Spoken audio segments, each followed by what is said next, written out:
Taxpayers kicked in $214 million toward the construction of a new football stadium for the Atlanta Falcons that opened 4 years ago. The public invested $498 million to build a new home for the Minnesota Vikings.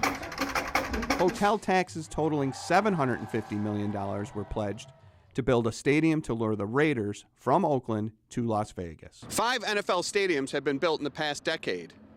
None have involved the $1 billion in subsidy that the Buffalo Bills are seeking for a new stadium in Orchard Park.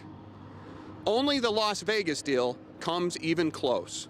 This would be the largest stadium subsidy in American history. There has not been one that's that big. Should taxpayers be expected to pick up that kind of a tab?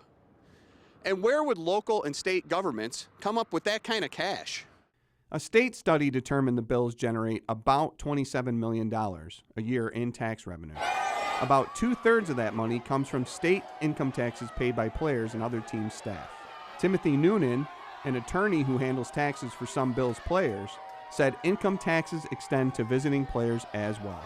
Tom Brady comes here to play the Bills, and he's here for 2 or 3 days. He owes New York State income tax. The balance of revenue is mostly sales taxes on everything from tickets to concessions to merchandise. Tax revenue could be put towards covering the public share of stadium costs, or at least offset the cost of borrowing. $27 million a year could buy about $500 million in municipal bond, a common way of funding public projects. While $500 million sounds like a lot of money, and it is, that would finance only half of a public investment of $1 billion. And that share would be smaller if a more expensive option was selected, such as a stadium downtown or one with a dome.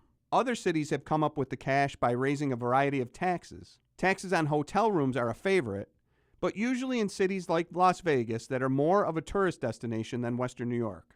Minneapolis got into the gambling business to come up with a big portion of its share. Public officials negotiating with the Bills, including County Executive Mark Poloncarz or representatives of Governor Kathy Hochul, aren't saying what kind of tax increases they have in mind or what the split might be between state and local governments. We know, based on the Pagula Zone estimates, that a new stadium is going to cost approximately $1.4 billion. But we don't know how much money they're looking at from taxpayers. We don't know how much money New York State is looking to put in. And it's problematic. There are other options. One solution would be to finance the stadium with little or no cost to taxpayers. It has happened elsewhere.